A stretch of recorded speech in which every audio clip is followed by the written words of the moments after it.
Garjep di sini, nah kali ini kita akan menganalisis atau breakdown untuk One Piece chapter 1113 dengan sangat lengkap. Mulai dari apa maksud dunia akan tenggelam sampai gimana sih sebenarnya perkataan dari Vegapunk terkait dosa-dosanya dan juga bagaimana dia sebenarnya mengindikasikan kata-kata Imu kepada dunia. Dan seperti biasa, sebelum lanjut video ini lupa untuk subscribe dan nyalakan bel notifikasinya ya. Nonton juga video sampai habis agar tidak ada informasi yang miss dan juga setengah-setengah. Nah, mari tanpa basa-basi lagi kita langsung saja. Wadaw.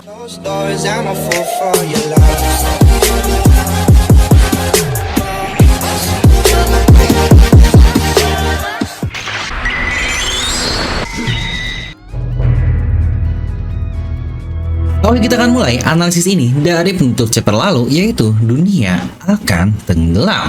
Oke, sejujurnya ini adalah hal yang sangat mengagetkan karena seorang tokoh jenius, tokoh terpandang di dunia One Piece, mengatakannya secara langsung, tetapi di satu sisi hal ini akan mengonfirmasi banyak sekali teori-teori jadwal, bahkan sejak 10 tahun yang lalu, terutama tentang apa itu One Piece, serta apa juga Red Line, dan berbagai hal lainnya yang lain kali akan kita bahas lengkapnya karena sebenarnya teori ini sudah sangat lama sekali. Dimana dari sisi lautan akan tenggelam alias banjir raksasa, The Great Flood ini bukankah hal yang pernah dikisahkan juga kepada kita di masa lalu? Ya, buat kepercayaan Abrahamik nih kayak Islam, Nasrani atau Kristen dan juga Yahudi, kita semua mengimani kisah tentang sebuah nabi yang bernama Nuh atau Noah, dan di One Piece sendiri sebenarnya sudah ada kapalnya atau bahtera tersebut yang bahkan namanya juga sama, yaitu Noah Ark.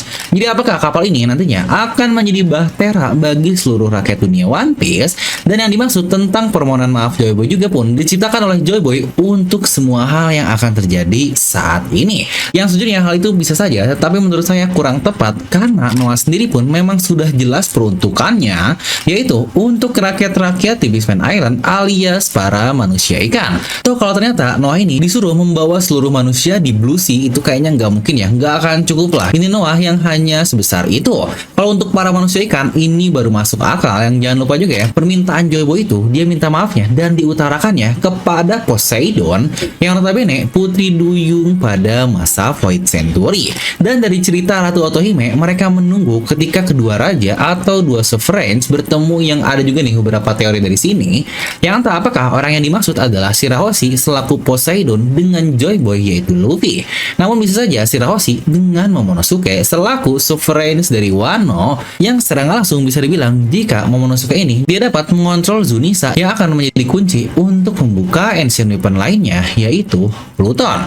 Tapi kok kalian sadar, banjir besar alias dunia akan tenggelam ini akan menjawab banyak sekali hal. Contoh nih, kita tahu Iceberg sendiri ingin membuat pulaunya yaitu Water Seven agar dapat mengambang. Ini pula adalah dampak dari Water Seven yang selama berabad-abad terus naik tinggi nih untuk permukaan lautnya sampai daerah bawah pun tenggelam dan mereka harus membangun kota di atas kota sebelumnya. Yang ini pun akhirnya akan membuat Water Seven tidak akan terdampak dari bencana global seperti itu, karena jika mereka dapat membuat pulaunya melayang atau mengambang, tentu saja banjir sebesar apapun tidak akan berpengaruh. Hal ini pula akan mirip dengan Wano Kuni yang kota awalnya pun sudah tertutup oleh air, atau bisa dibilang negeri aslinya sudah tenggelam, makanya negeri yang mereka tinggali sekarang adalah Wano Kuni yang baru. Yang lagi-lagi alasan tenggelamnya nanti akan kita bahas juga di video ini sebentar lagi. Nah, lalu terkait Moria, dia pula sebelumnya menciptakan Thriller Bark yang bisa bilang itu adalah sebuah pulau sendiri yang tidak akan terpengaruh juga oleh terjadinya banjir besar di dunia One Piece. Dan tahu apa yang lebih menarik? Bukankah ini akan menjawab kenapa ada alasan ras Fishman didiskriminasi sebegitu dalamnya oleh pemerintahan dunia alias Tenryubito yang menganggap mereka ikan dan bukan manusia? Karena jika mereka semua tahu kenyataan bahwa dunia akan tenggelam seperti ini, bukankah ras Fishman pastinya akan menjadi ras yang sangat-sangat powerful karena mereka bisa hidup di dalam lautan. Makanya narasi ikan itulah untuk mengurangi jumlahnya, dan pada akhirnya ras Fishman ini dijadikan budak oleh para Tenryubito. Lalu mereka juga bukan kita tahu mereka memusnahkan semua ras dari Lunarian atau ras dari King karena mereka tahu ras bersayap ini bisa saja terbang dengan mudah saat terjadinya banjir besar di dunia bawah. Dan puncaknya tentu saja ada alasan kenapa pemerintahan dunia pada akhirnya memilih Marijois sebagai lokasi paling puncak di dunia One Piece agar terhindar dari dampak banjir besar tersebut. Serta ketika mereka sedang turun ke dunia bawah atau ke Blue Sea, mereka selalu menggunakan bubble agar menghindarinya dari udara yang sama dengan para manusia rendahan. Tapi bagaimana jika ternyata itu adalah untuk menghindari mereka dari tenggelam? Karena bahkan pakaiannya, jika kalian sadar, sangat mirip sekali dengan pakaian dari penyelam kan? Dan tahu yang lebih lucu lagi, Rayleigh, sang tangan kanan Roger, dia buka bisnis untuk mengolesi kapal-kapal dengan bubble yang kalau semua orang bakal tenggelam. Bukankah ini akan menjadi bisnis yang sangat-sangat menguntungkan? Dan kita semua tahu kalau Rayleigh dan seluruh kru dari Roger mengetahui fakta dan sejarah yang ada di masa Void Century. Ya mungkin itu alasan kenapa Rayleigh akhirnya membuka bisnis untuk mengcoating sebuah kapal. Nah, lalu di sini mari kita coba perhatikan kata-kata dari Vegapunk, di mana di situ dia berkata kalau dunia akan berada dalam tanda kurung tenggelam ke bawah lautan. Ya mungkin ini semua bisa diartikan secara literal ya, seperti ya udahlah dunia akan tenggelam. Tapi bisa juga diartikan secara lain kalau dunia akan berada di bawah kuasa lautan. Dan term laut ini di Jepang kita semua tahu dan sudah sering sekali kita bahas di channel ini, jika laut dibaca Umi. Dan lagi-lagi dalam dongeng One Piece, Umi ini selalu disebut sebagai Mother of Nature, sang lautan yang menghukum pemakan buah iblis. Selain banyaknya hal-hal yang menghubungkan iblis lautan alias si Devil dengan sang Imo, tetapi kita juga tahu Gorosei yang notabene sebagai iblis atau yokai, dia juga bekerja di bawah Imo ini. Bukankah ini kan sangat masuk akal kalau Imo dan Umi adalah satu dan mereka juga adalah sama? Nah, jadi maksud dari kata-kata Vegapunk ini bisa bermakna dua hal. Yang pertama, emang berada di bawah lautan atau tenggelam, atau yang kedua, emang berada di bawah kekuasaan sang laut alias Imo. Yang sejujurnya momen ini mengingatkan saya saat Kaido dulu di Onigashima, dia berkata kalau kita akan terbang dan mengubah Onigashima menjadi ibu kota Wano Kuni. Ya, terbang secara tersirat yang berarti jika ibu kotanya akan berubah bukanlah Flower Capital lagi, tetapi berubah menjadi Onigashima. Tapi ternyata Kaido benar-benar membuat Onigashima terbang secara literal, di mana satu pulau besar ini dapat terbang dan benar-benar menuju ke ibu kota dari Wano Kuni. Yang apakah juga untuk masalah tenggelam dari kata-kata Vegapunk ini akan memiliki makna ganda atau tidak? Serta kalau kalian sadar, saat Vegapunk pun menjelaskan dia tidak akan menjudge seorang baik atau buruk karena dia tidak tahu alasan di belakangnya. Nah, di mana awalnya dia menggunakan kata-kata siapapun yang akan menghukumku dengan term jamak nih yang digunakan yang terkesan cukup ambigu, karena apakah yang dimaksud adalah pemerintah dunia dan orang-orangnya yang tidak suka dengan Vegapunk yang mungkin mengubek-ubek lah tentang Void Century. Tapi kalau kalian perhatikan, bahkan di versi legal manga plus pun di situ Vegapunk berkata karena aku hanya tahu sedikit tentang dia, di mana dianya adalah him, dan seperti biasa di bold yang cukup mencurigakan. Jadi kalau disatu padukan menjadi satu paragraf lengkap, Vegapunk sebenarnya dari awal sedang membicarakan sosok him tersebut, tapi dia nggak akan ngejudge karena balik lagi Vegapunk tidak mengenalnya secara langsung. Dia juga tidak tahu alasan kenapa him ini melakukan sesuatu yang mungkin tidak akan dimengerti oleh orang lain, karena balik lagi yang namanya keadilan dunia One Piece tidak benar-benar mutlak. Nah, siapakah him yang dimaksud oleh Vegapunk? Dimana kalau kalian tonton video ini, saya yang membahas tentang Imo, di situ sudah dikatakan dan banyak juga nih dari pembaca Jepang dan teori-teori sepakat sejak chapter 1086 lalu, Imo alias Saint Nerona Imo adalah seorang pria dan bukan wanita. Karena bagaimana dia disebut sebagai ST atau mungkin Saint, dimana jika wanita disebut sebagai Saintess, serta gimana juga Vegapunk yang menyebut Imo yang awalnya dos dan berubah menjadi him, yang awalnya jamak berubah menjadi satu. Mungkin ini merepresentasikan nih teori yang cukup populer kalau Gorosei adalah satelit dari Imo atau kepanjangan dari Imo.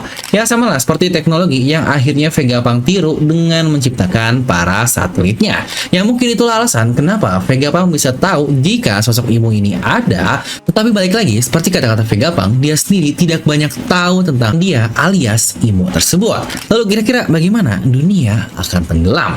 Yang sejujurnya terkait hal ini pula ada banyak sekali teori, mulai dari dulu hancurnya Red Line untuk menjadi One Piece, di mana semua lautan biru akan bersatu dan berubah menjadi All Blue.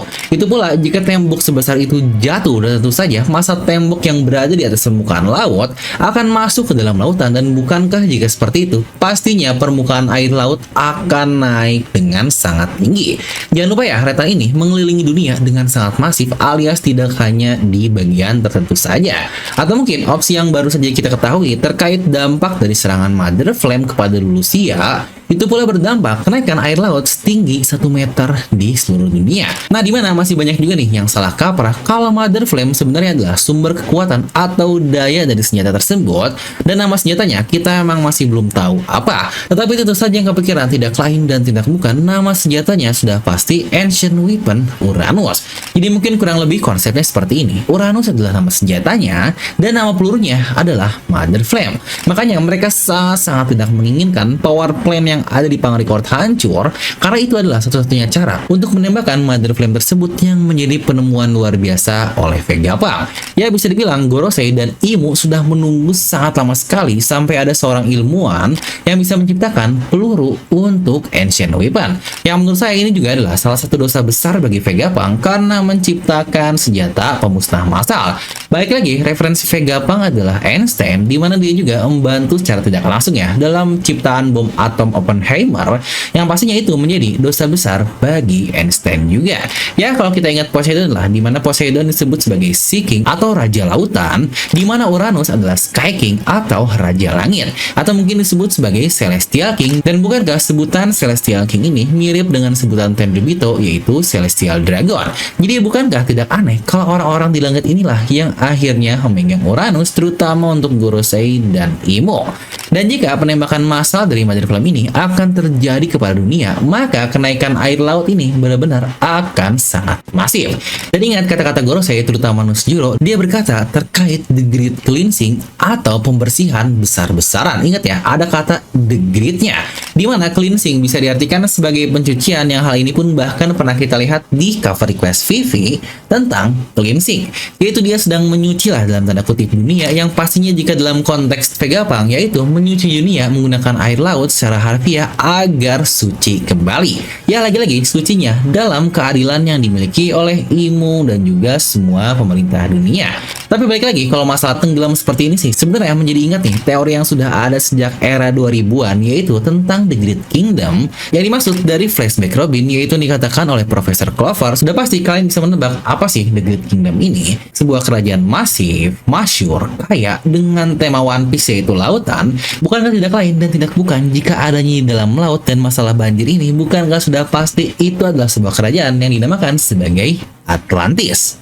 Nah, jadi itu untuk video kali ini. Coba kalian tuliskan dan apa sih analisis yang kalian dapatkan dari satu chapter yang sejujurnya tensinya sangat luar biasa di kolom komentar di bawah. Dan seperti biasa, semoga kalian terhibur dengan video ini. Like aja kalian suka, dislike aja kalau suka, jangan lupa untuk subscribe dan juga share ke teman kalian.